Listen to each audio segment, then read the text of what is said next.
I never expected that lunch would be the turning point of my life. Not the kind of dramatic twist you see in movies. No. This was quiet, surgical, devastating. The kind of moment where your world crumbles and no one around even notices. It was a perfect fall afternoon in Manhattan. The sky was spotless. The sun bounced off glass towers like golden blades. I walked into Le Mirador, a place where power dined behind silence and mahogany, and I was one of them. Ethan Langston, 32, real estate mogul, the son of a legacy I didn't build but was expected to protect. And yet, sitting in the farthest corner of that polished dining room was a woman who could destroy it all with just one sentence. Amara James.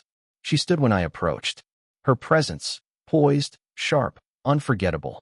Her red dress didn't just contrast her deep brown skin, it announced war. She kissed me on the cheek like it was a habit we no longer had the right to practice.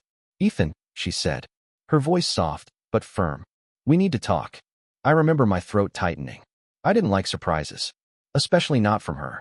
We had ended quietly. At least I thought we had. I sat down. This couldn't wait until after work. She reached into her bag. Her fingers trembled just slightly. And then, she placed it on the table. A pregnancy test. Positive. 2 pink lines. 2 pink lines that cut deeper than any lawsuit or betrayal I'd ever faced in boardrooms. I'm pregnant, she whispered. It's yours. For a moment, the world just stopped. The buzz of high-end conversation, the clinking of cutlery, the low hum of jazz. None of it reached me. All I could see were those 2 faint lines, glowing like sirens against the linen tablecloth. My heart pounded so loudly I was sure she could hear it. Pregnant? No, that couldn't be. I blinked, once, then again, expecting, hoping, the image would blur into nothing. A cruel joke, maybe. A mistake. But it stayed. Permanent. Undeniable. My hands clenched around the edges of the table. Amara, we were careful, I said. My voice was flat, like a man narrating his own funeral. I was on the pill, she said, her voice trembling, yet defiant. But nothing's ever 100%.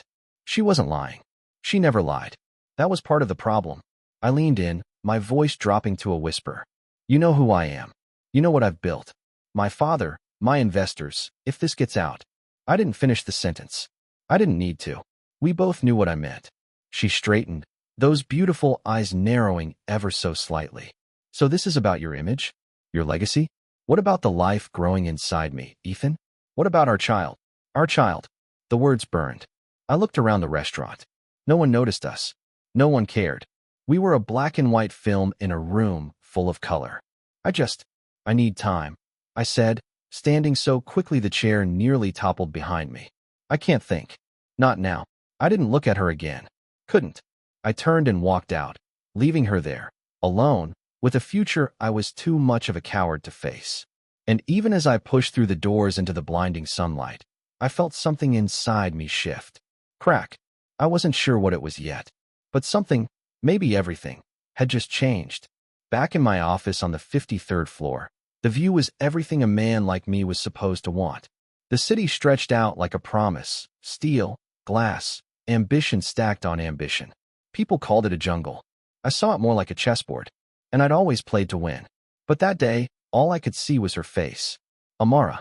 And the test. Those damn pink lines. They haunted me like a specter.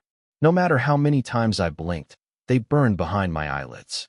I stood by the window for what felt like hours, watching the sun sink into the skyline like it was trying to hide from the truth too. My phone buzzed on the desk. Again, her name lit up the screen, Amara James.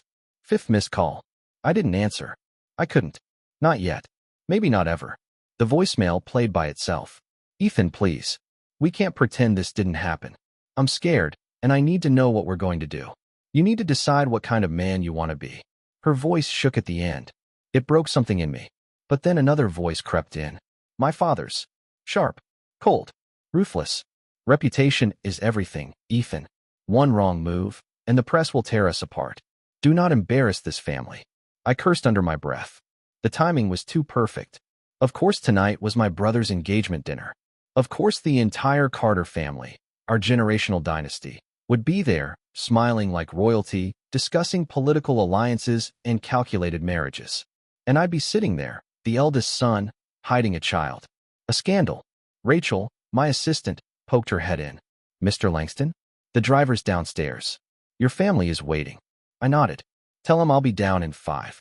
As she closed the door, I finally sat, really sat, at my desk.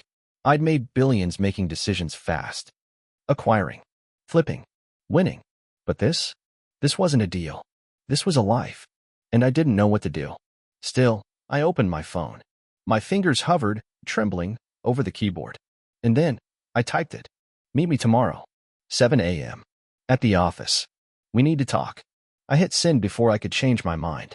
And when I did, it felt like the air finally moved again. Like I could breathe. But I also knew, whatever came next, I wouldn't be able to hide behind suits and skyscrapers anymore. Morning was coming, and it would demand an answer.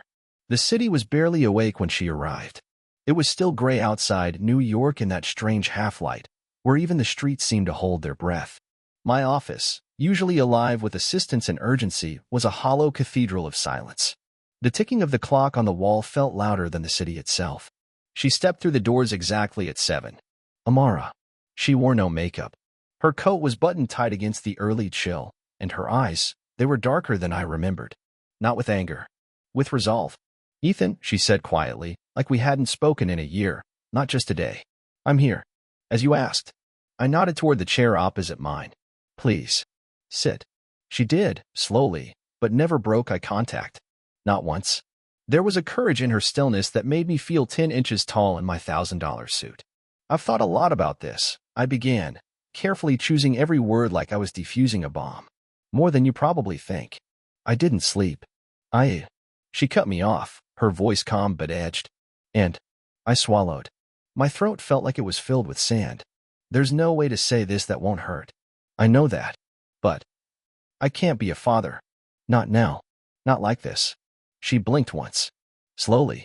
Like the words were bullets, and she was refusing to flinch. You're really saying that to my face? She asked, her tone eerily calm. You asked me to come here at dawn just to officially walk away? No, Amara. I want to help. I'll support you. Financially. Anything you need. Quietly. Discreetly. But my life, my family, this would destroy everything. Your life, she said, standing up. You think this is just about your life?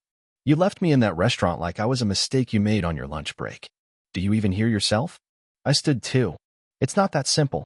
No, it never is. Not when it's a woman who has to carry the consequences. Her voice cracked, but only for a second. You think I wanted this? To raise a child alone? You think I planned this just to throw a wrench into your perfect legacy? I turned away, ashamed of how small I sounded, how cowardly. Amara, you don't understand the pressure I'm under. Try me, she said. I worked for your family, remember? I watched you navigate boardrooms and billion-dollar deals. But here's the truth, Ethan. You're not a man under pressure. You're just afraid. Afraid of your father.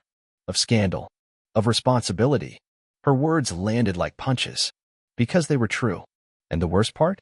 I had no defense. I'm sorry, I whispered. Truly. But I can't be the man you need me to be. She stared at me for a long moment. A moment that felt like it could crack the windows around us. Then she stepped back, picked up her bag, and walked toward the door. Just before leaving, she turned, her voice steel-wrapped in heartbreak. I don't need your money, Ethan. I don't need your protection. I will raise this child with or without your name. And one day, when they ask where their father was, I'll look them in the eye and say, he chose silence over courage. The door clicked shut, and the sound echoed through that high-rise office louder than any applause I'd ever received in my entire life. 5 years. It's incredible what time can do. It can bury you, or it can forge you into something stronger. Amara chose the latter. In a small apartment in the Bronx, sunlight spilled through threadbare curtains. The scent of oatmeal and cinnamon hung in the air. Laughter echoed from the next room, light, musical, and unmistakably hers. Mommy, where's my red sneakers? A tiny voice called out. In the closet, next to your backpack. Amara answered, already buttoning up her blouse, balancing coffee in one hand, notes in the other. She moved like a woman who no longer had time to doubt herself. Her daughter, Zaria, burst into the kitchen, curls bouncing, cheeks flushed. She looked just like her mother, except for the eyes. Ethan's eyes. Today's the big day, right? Zaria grinned. Amara crouched down and smiled, brushing a curl away from her daughter's face. Yes, baby. Today we open the center. That center. That dream carved out of late nights, missed meals, student loans, and relentless determination. After Ethan left, Amara could have collapsed. She almost did. But instead, she fought. She went back to school, earned her degree in social work, took every odd job she could to make rent. And when she finally caught her breath, she built something. A place for other women like her, forgotten, dismissed, erased. And today, that place would open its doors. Across the city, in a penthouse wrapped in glass and silence, Ethan Langston stirred his espresso, barely tasting it. The skyline stretched before him, a kingdom he had conquered. And yet he felt empty. It had been years since he'd heard Amara's voice. Since that morning in his office. Since he made the decision he'd never say out loud but always carried like a stone in his chest. He dated. He smiled. He built more towers. But none of it filled the space.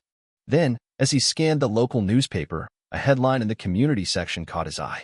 New support center opens in the Bronx, founded by local advocate Amara James. The coffee cup slipped from his hand, hitting the marble counter with a sharp crack. He stared at the name like it had come from a dream. And below it, a picture.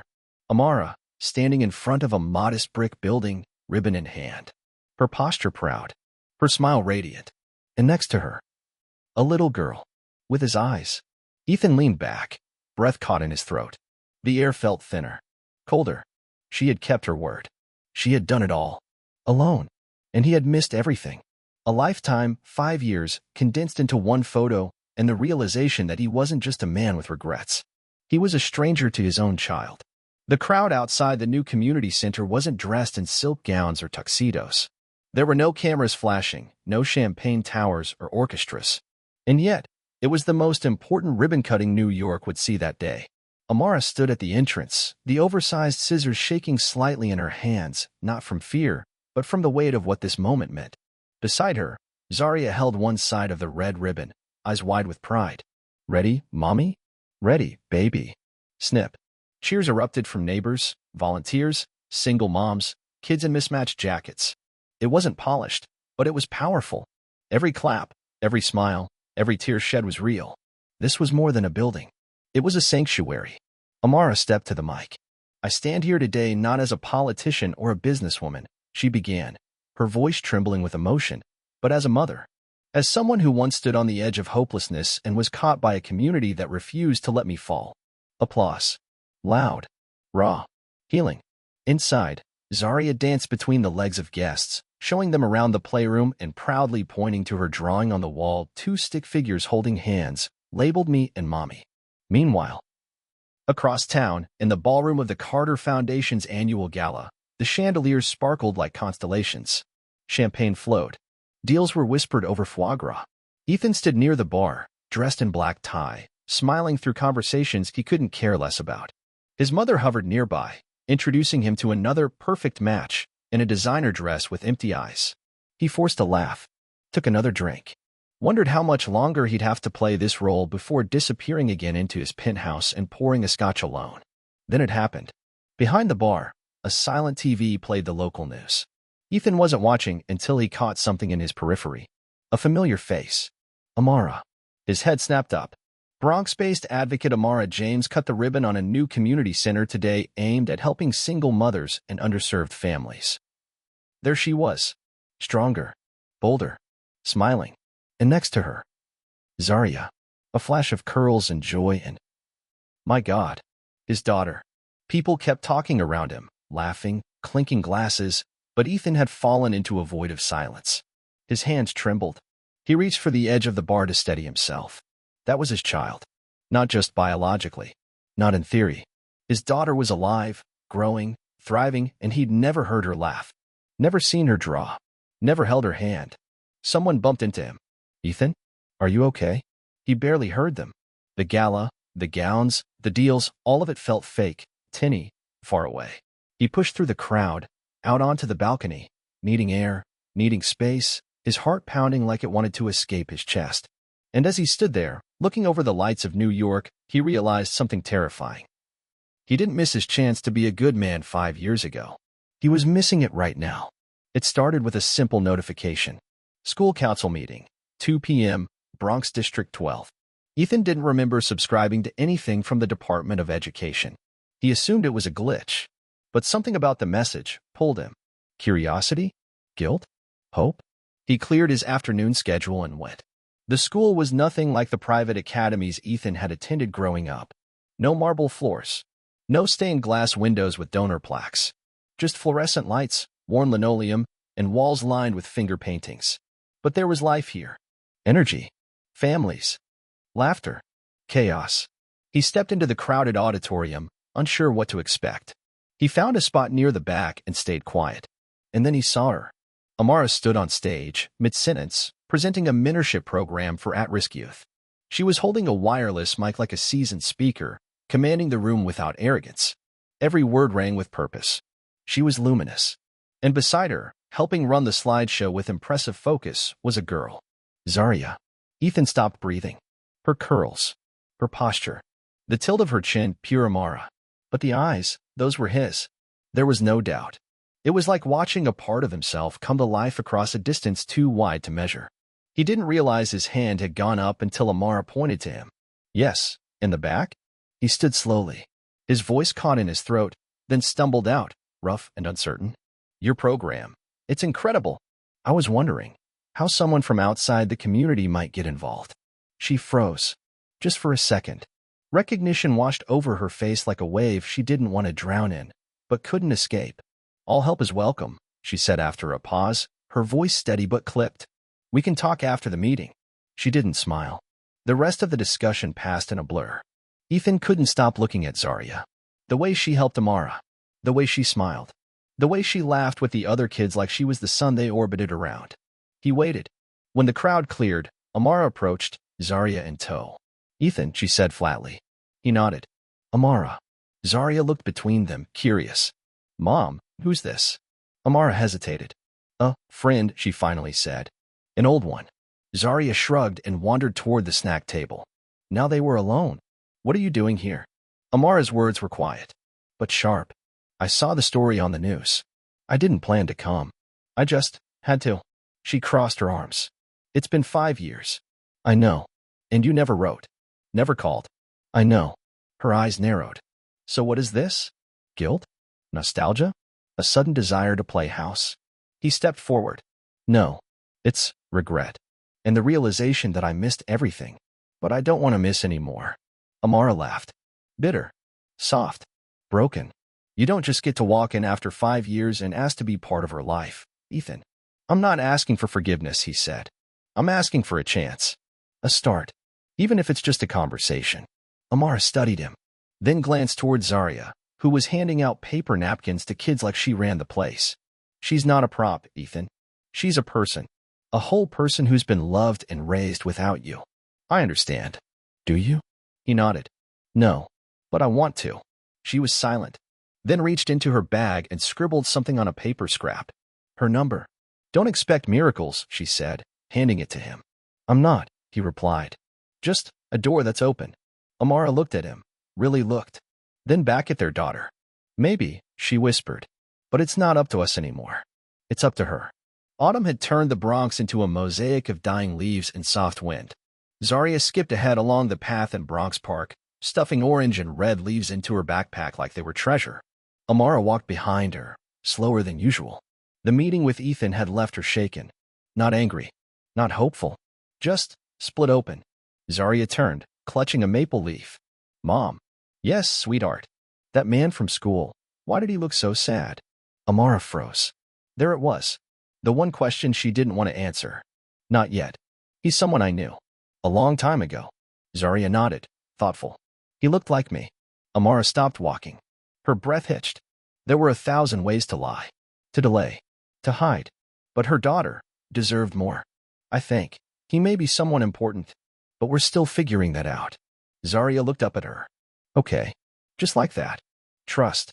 Meanwhile, high above the skyline in a Carter Enterprises boardroom, another storm was brewing.